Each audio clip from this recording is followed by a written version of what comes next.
오랜 시간 간절히 기도하며 하나님의 응답을 기다리는 성도들 또한 있습니다.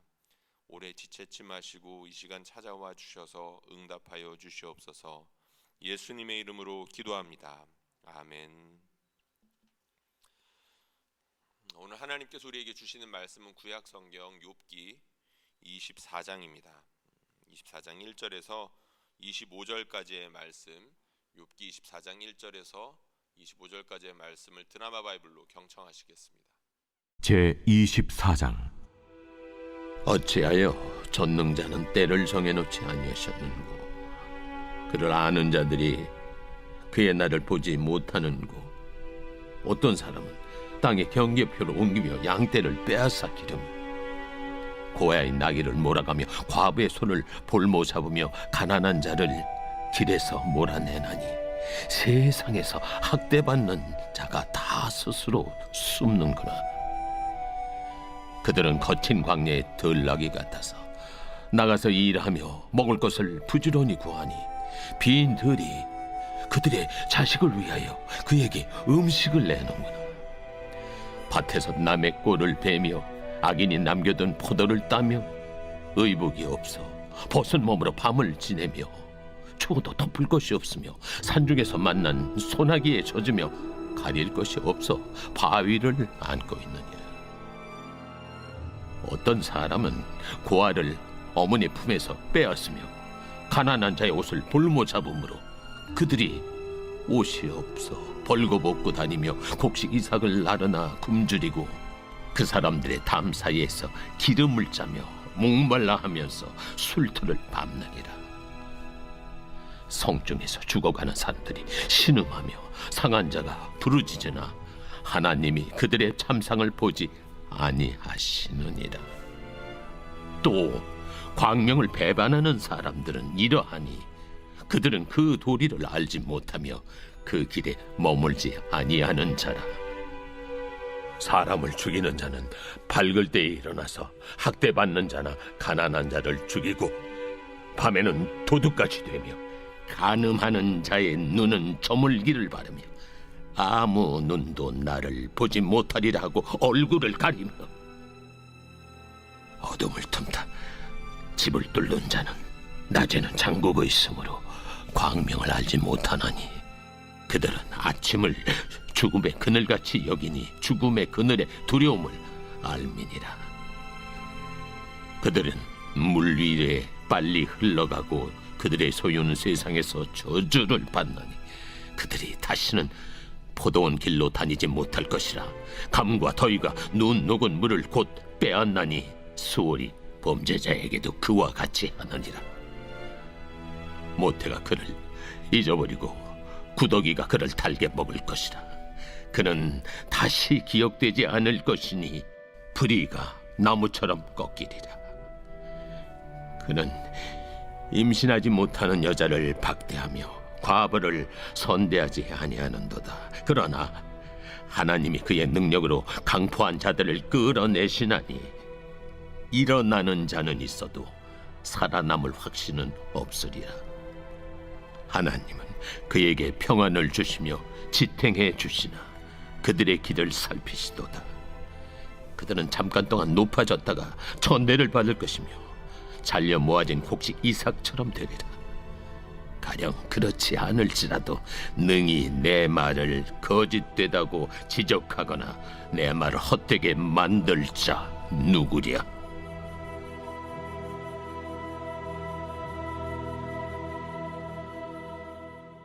저희가 욥기를 읽으면서 워낙 욥의 친구들이 욥에게 너무 매정하게 말하고 있고, 욥의 친구들의 말들에는 옳은 면들이 있지만 지금 이 상황에서는 너무나 틀린 이야기들이다. 이 이야기를 반복해서 저희가 하고 있습니다. 그렇게 말하다 보니까 그러면 욥은 전부 다 맞는 말인가, 이런 생각은 저희가 사실 잘 안 해본 편인데요. 욥의 말에도 사실은 좀 어폐가 있는 부분들이 있죠. 쉽게 생각해 보면 금방 알 수 있습니다. 일단 욥은 지금 워낙 괴로운 고난을 당하고 있는데, 그렇게 힘든 상황 중에서 친구들에게 이런저런 욕을 먹고 있다 보니까 마음이 상할 대로 상해 있는 상태죠. 실제로 욥의 대화를 보면 거칩니다. 욥의 친구들을 향하여서 가시돋친 말들을 쏟아내고 있죠. 그런 상황이다 보니 하나님에 대한 말이나 세상에 대해서 평가하는 말들도 돌아보면 모두 다 옳다라고 할 수 없는 부분들이 곳곳에 있습니다. 그럼에도 불구하고 우리가 욥의 말에 대해서 어느 정도는 긍정적으로 살펴봐야 하는 중요한 이유가 있습니다. 그것은 욥기를 시작하자마자 욥에 대해 내리는 평가 때문입니다. 욥기를 시작하자마자 무엇이라고 욥에 대해서 말하고 있습니까? 욥은 정직하고 온전하고 하나님을 경외해서 악을 떠난 자다라는 그런 놀라운 평가를 받고 있습니다. 여러분 주변에 이런 평가를 받을 사람이 어떤 사람이 있을까 한번 생각해 보십시오. 아마 잘 떠오르지 않을 겁니다. 부끄럽지만 목회자들 사이에서도 이런 평가를 받을 수 있는 사람들이 과연 몇이나 될 수 있을까? 사실 의문스럽습니다. 사실 그 평가는 너무나 완벽해서 사람에게 어울리지 않는 평가일지도 모르겠습니다. 심지어 하나님께서 욥을 자랑하시기까지 하죠. 그런 걸 보면 분명 욥은 하나님 앞에서 다른 사람보다 의로운 사람이었던 것 같고 하나님한테도 굉장히 긍정적인 평가를 받는 사람이었습니다. 그렇기 때문에 우리가 욥의 말들을 좀 더 귀 기울여 들어야 한다는 것이죠. 그리고 또 중요한 이유가 있습니다. 그것은 욥이 고난을 당하면서 그리고 그 아픔이 점점 깊어지면서 하나님을 향한 갈망이 동일하게 깊어지고 있기 때문입니다. 욥기가 진행되면 진행될수록 욥이 하나님을 향한 마음이 더욱더 간절해지고 있고 깊어지고 있다는 거죠. 이거 역시 여러분들 경험적으로 생각해 보아도 알 수 있는 부분입니다. 우리가 평상시 평안할 때 하나님께 찬양할 수 있고 감사할 수 있죠. 그런데 고난이 닥쳐왔을 때 믿음이 있는 사람들은 어떻게 마음이 반응합니까? 힘든 것들은 힘든 것이지만 동일하게 그만큼 하나님을 향하여 간절하게 기도하게 됩니다. 기도하기 힘들다면 또박또박 하나님께 그 내용을 구체적으로 아뢰기 힘들 정도로 힘들다면 하나님을 향하여 눈물이라도 쏟아냅니다. 탄식하게 되죠. 하나님을 향한 간절한 마음이 깊어진다는 겁니다. 욥이 지금 그렇습니다. 그래서 우리가 욥의 말에 좀 더 귀 기울여 볼 필요가 있다는 겁니다. 그리고 또 중요한 이유가 있습니다. 동병상련이라고 하죠. 욥이 아픈 만큼 세상을 보는 눈 역시 넓어졌을 것이라고 추측하는 게 어느 정도 타당합니다. 이거 역시 우리 경험적으로 생각해 보아도 추측해 볼 수 있는 부분입니다. 고난을 당하고 내가 괴로운 일들을 당할 때 너무나도 힘들어서 시야가 오히려 좁아질 수도 있겠지만 그 반대의 경우들도 얼마든지 있죠. 내가 팔이 다쳤다라고 한다면 팔이 다친 누군가가 눈에 들어오기 마련입니다. 내가 심하게 두통을 알아보았다면 누군가가 두통으로 인하여 이렇게 고통받는 것이 더 눈에 들어오기 마련이죠. 혹시 장애를 입고 있는 가족이 있다면 그런 가족을 돌보기 위해서 굉장히 많은 수고를 하고 있고 속상한 일들이 많이 있다면 비슷한 상황에 놓여 있는 사람들을 이해하는 그런 눈들이나 마음이 넓어지기 마련입니다. 욥이 지금 그런 것 같습니다. 특히 오늘 본문을 보면 그렇습니다. 지금까지는 욥이 자신의 억울함을 호소했고 자신이 의롭다, 너무나도 억울하게 고난당하고 있다는 것을 친구들에게 반박하며 말하고 있고 하나님을 향하여 마치 피를 토하듯 쏟아내고 있다면 오늘 본문에 보면 놀랍게도 욥의 시선은 세상을 향하고 있습니다. 자기에게만 국한된 것이 아니라 자기와 비슷하게 고통의 종류는 다를지라도 자기와 비슷하게 고난받고 있는 다른 사람들에서 끊임없이 이야기하고 있죠. 오늘 본문 24장을 보면 악한 사람들의 이야기도 나오고 동시에 악한 사람들에게 핍박받고 괴로움 당하는 사람들의 이야기가 나옵니다. 오늘 드라마 바이블로 저희가 읽어보지는 못했지만 여러분들 같이 우리가 본문 읽으면서 깊게 읽어보신 분들은 그 마음이 처절하다는 것들을 금방 느낄 수 있었을 겁니다. 각각의 종류의 사람들, 고통당하고 있는 여러 가지 사회 구조적인 악이나 몰래 짓는 악으로 인해서 다른 사람들이 피해받고 억압받는 이야기들이 쭉 나열돼서 나오는데 그 얼마나 비참한 일들이 많이 있었습니까? 근데 욥이 그런 일들을 그냥 하나하나 대충 말하거나 남의 일 말하듯이 말하는 것이 아니라 자기가 그만큼 고통받고 있는데 세상에는 나처럼 고통받고 있는 사람들이 많다고 이야기하고 있는 것입니다. 근데 정말 욥이 하고 싶은 말이 무엇일까요? 세상에 이렇게 나처럼 억울하게 고통당하고 있는 사람들이 많은데 하나님이 보시고 있지 않는 것 같다 라고 말하고 있다는 사실입니다. 먼저 1절 말씀 한번 다시 보면 좋겠는데요. 1절에 이런 말씀이 있습니다. 어찌하여 전능자는 때를 정해놓지 아니하셨는고. 여기 이제 무슨 때일까? 이제 구약 성경에서 이제 주로 때 아니면은 이제 하나님의 날 하면 심판의 때를 가리킵니다. 의인은 보상받지 못하고 악인은 제때 심판받지 않는 것에 대해서 선지자들이나 많은 시인들이 억울해했고 하나님께 그 날이 속히 오기를 간절히 기도했다라고 여러분들한테 몇 번 반복해서 말씀드렸던 것 같습니다. 욥이 지금 그 이야기 하고 있는 겁니다. 어찌하여 전능자는 때를 정해놓지 아니하셨는고. 심판의 때가 분명히 있죠. 실존적으로 그렇게 느껴지지 않는다는 겁니다. 살다 보니까 이 세상에 억울한 사람들이 너무나도 많은데 하나님께서 그 사람들 신원해 주시지 않는 것 같다. 구체적으로 들여다보니까 그들을 정말로 억울하게 그들을 억누르는 사람들이 있고 비겁하게 그들을 괴롭히는 사람들이 있고 너무나도 뻔뻔하게 그들의 것들을 빼앗아가는 사람들이 있는데 하나님께서 그들을 돌아보지 않는다라고 지금 이야기했다는 겁니다. 그리고 12절에 보면 좀 더 분명하게 이렇게 말합니다. 성중에서 죽어가는 사람들이 신음하며 상한 자가 부르짖으나 하나님의 그들의 참상을 보지 아니하시느니라. 여러분 이렇게 느끼신 적 한번 있었던지 한번 생각해 보십시오. 몸이 아픈데 하나님께 기도하는데 도무지 낫지를 않는다거나 10년 20년 비슷한 문제로 고민하고 있고 그 문제가 해결되지 않는데 여전히 그 문제는 답보 상태에 있다거나 특별히 이제 관계 문제에 있어서 저 사람은 변하질 않아. 그런 경우들이 있죠. 하나님 뭐 하시나?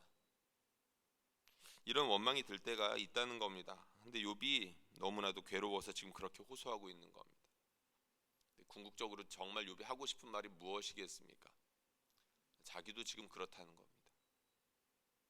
하나님이 때를 정해놓지 않은 것 같아서 이 고난이 끝나지 않고 있고 나는 너무나도 억울한데 날 괴롭게 하는 친구들은 여전히 나를 괴롭게 하고 있고 조금만 돌아보니까 나만 그런 것이 아니라 나 말고도 그런 사람들이 세상에 많이 있더라는 거죠. 성중에 죽어가는 사람들이 분명히 있는데 그 고통이 하늘에 닿을 만큼 너무나도 간절한데 하나님이 그 참상을 보시지 않는 것 같다고 지금 이야기한 것입니다. 사실 이 말은 욥만 이야기한 것이 아닙니다. 하나님은 분명히 정의로우시고 공의로우셔서 악한 자들을 내버려 두시지 아니하시고 분명히 심판하시겠다라고 수차례 말씀하셨는데 실존적으로 그러한 일들이 일어나지 않으니까 답답해하고 하나님께 기도했던 사람들이 많이 있었습니다. 그 중에 전도서 기자도 마찬가지였죠. 전도서 기자가 8장 11절에서 이런 이야기를 한 적이 있습니다. 악한 일에 관한 징벌이 속히 실행되지 아니하므로 인생들이 악을 행하는 데에 마음이 담대하도다. 전도서 8장 11절에 있는 말씀입니다. 다시 한번 말씀드립니다. 악한 일에 관한 징벌이 속히 실행되지 아니하므로 인생들이 악을 행하는 데 마음이 담대하도다. 하나님이 심판하시지 않는 것 같으니까 악인들이 더 미쳐 날뛴다는 겁니다. 마치 하나님이 계시지 않는 것처럼. 반대로 그 악인들에게 억압받는 사람들은 어떻겠습니까? 하나님 계시지 않는 것 같으니까 고통은 더 가중되는 것처럼 느껴지겠죠. 도와줄 사람이 없고 오히려 자기를 괴롭히는 사람만 더 날뛰고 있으니까요. 물론 감사하게도 욥의 말이 여기서 끝나지 않습니다. 중요한 건 22절부터의 말씀입니다. 욥이 무엇이라고 말하냐면 그러나라고 말하면서 반전을 꾀합니다. 그러나라고 말하고 있죠. 하나님이 그의 능력으로 강포한 자들을 끌어내신다. 이거 친구들이 했던 말들입니다. 하나님께서 악한 자들 반드시 벌하실 것이다. 욥이 지금 그 말을 하고 있는 겁니다. 맥락이 그런데 조금 더 다르고 간절함이 다르겠죠. 욥이 답답해하고 있지만 마음 한켠에 그 마음, 이 마음, 심판에 대한 확신이 분명히 있었던 겁니다. 세상은 미친 사람들, 정말로 너무나도 악한 사람들이 연약한 사람들을 학대하고 착취하고 뻔뻔하게 죄를 저지르고 있지만 하나님께서 그것을 끝까지 내버려 두시지는 않을 거라는 확신이 있었다는 거죠. 하나님께서 반드시 저들을 심판하실 것이다. 이것은 선언이기도 하고 확신이기도 하지만 기도이기도 합니다. 맥락 차원에서 보면 더 그렇습니다. 왜 그렇습니까? 계속해서 욥이 너무나도 억울한 일들이 많이 있다. 세상에 연약한 사람들이 오히려 고통받고 있다. 그 고통이 언제 끝날지 모르겠다라고 말하고 있는데 갑자기 이 말을 하고 있기 때문입니다. 하나님 빨리 나타나 주셔서 강포한 자들을 끌어내 주십시오라고 기도하고 있는 것과 다르지 않다는 거죠. 그래서 여러 주석가들은 이 22절부터의 내용을 마치 예수님께서 우리에게 가르쳐 주신 기도와 같다라고 해설하기도 합니다. 나라가 임하시오며 하나님의 뜻이 아버지의 뜻이 하늘에서 이룬 것 같이 땅에서도 이루어지이다 라고 기도를 가르쳐 주셨던 그 예수님의 기도처럼 욥이 지금 그 기도하고 있다는 거죠. 하나님의 나라를 속히 이 땅에 이루어 주십시오. 이 땅의 편만에 있는 부조리를 바로잡아 주십시오. 죄로 말미암아, 특별히 다른 사람의 죄로 말미암아 고통받고 있는 억울한 사람들의 탄식을 들어주십시오. 악한 자들을 심판하여 주시고 그들에게 핍박받고 있는 연약한 사람들을 다시 한번 세워주시고 믿음으로 살아가면서 오래 참고 고통받고 있는 그 사람들을 속히 보상하여 주십시오. 그 기도하고 있다는 것이죠. 우리가 신앙생활 하다 보면 특별히 이제 한국에 있는 많은 개신교인들이 개인적인 경건에 머무르는 경우가 참 많습니다. 열심히 신앙생활 하는데 다른 사람들은 눈에 들어오지 않는다는 거죠. 그런데 여러분 조금만 눈 밖으로 시선을 돌려보면 세상이 얼마나 깨어지고 부서져 있습니까? 죄로 인하여서 세상이 얼마나 많이 부서졌고 망가져 있고 얼마나 많은 사람들이 신음하고 있냐는 것입니다. 아니 여러분들 중에도 그런 분들이 있지 않겠습니까? 아니 모든 사람들이 죄의 가해자이기도 하면서 피해자이지 않습니까? 죄로 말미암아 세상이 타락하고 심판 아래 놓여서 두려움 아래 놓이게 된 것은 모든 사람들이 처한 사실 아니겠습니까? 나라가 임하시오며 우리가 그렇게 기도할 수밖에 없는 그런 처지에 그런 상황에 놓여 있는 것은 너무나 분명한 사실 아니겠습니까?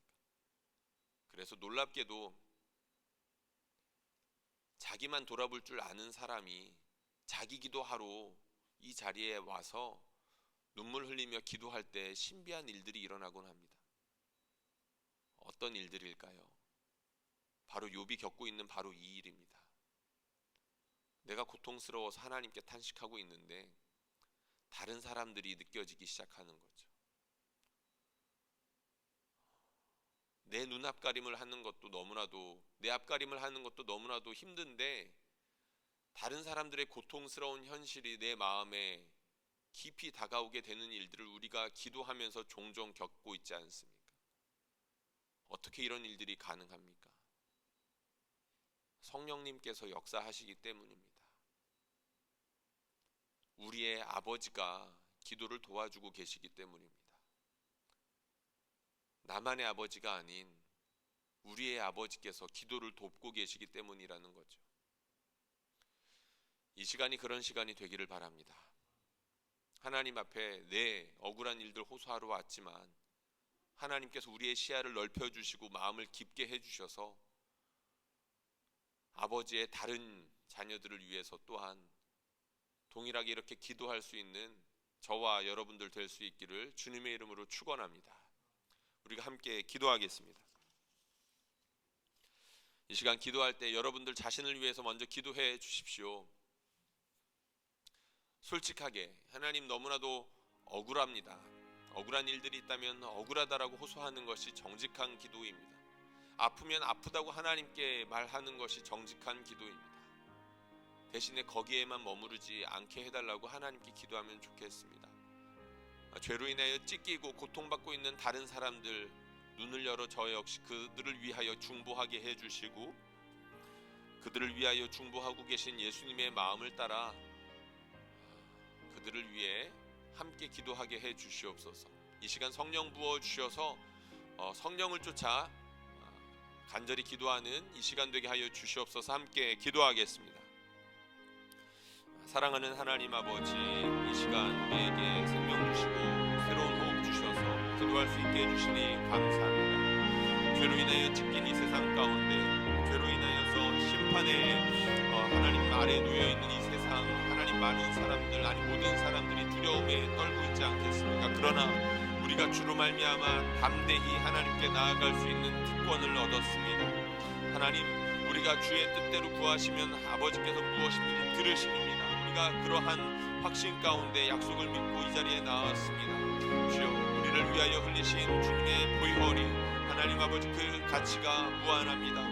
우리의 기도가 하나님 앞에 올바르지 못할 때가 너무나도 많지만 그 보혈로 말미암아 우리의 기도가 온전해질 것이라 믿습니다. 주여 도우시옵고 이 시간 하나님 앞에 간절하게 기도할 것들 너무나도 많아서 하나님 앞에 나온 우리 성도들 불쌍히 여겨주시고 하나님 앞에 자신의 아픔들을 토로할 때에 성령으로 하나님 아버지 함께하여 주시며 그들을 어루만져 주시고 전능하신 우리 하나님께서 그들을 도와주시옵소서. 하나님 아버지, 우리 살아계신 하나님께서 특별히 우리 육체의 질병으로 인하여 고통받고 있는 성도들 찾아가 주시고 그 질병 어루만져 주시고 치유하여 주시옵소서. 하나님, 코로나로 인하여서 물질 때문에 고통받고 있는 많은 분들 또한 계십니다. 물질로 인하여 너무 오랜 시간 고통받지 않게 하여 주시며 일용할 양식을 채워주시고 빚에 너무나도 눌려서 하나님 고통받지 않게 하여 주시며 그 채무로부터 자유로워질 수 있도록 하나님께서 은혜를 베풀어 주시옵소서. 하나님, 배우자와의 관계 때문에 심령이 상해 있고 오랜 시간 그 관계가 변하지 않아서 답답함을 호소하고 있는 사람들도 있을 것입니다. 하나님, 그 가정 가운데 찾아가 주시며 우리 하나님 아버지께서 평화롭게 하여 주시옵소서. 우리 주님은 화평케 하시는 분이시지 않습니까? 주님의 죽으심이 하나님 그 갈라져 있는 틈새들을 메우실 것입니다. 믿음으로 그 힘든 관계들을 극복하고 온전히 하나님 이겨낼 수 있고 다시 한번 그 상대자를 원수와 같은 그 사람을 위하여 다시 한번 눈물로 기도할 때에 하나님께서 개입하여 주셔서 그 간절한 기도가 응답될 수 있도록 인도하여 주시옵소서. 이렇게 우리가 간절한 자기의 기도 제목을 가지고 나왔습니다. 하나님, 그렇게 하나님께 눈물 쏟아 기도할 때에 하나님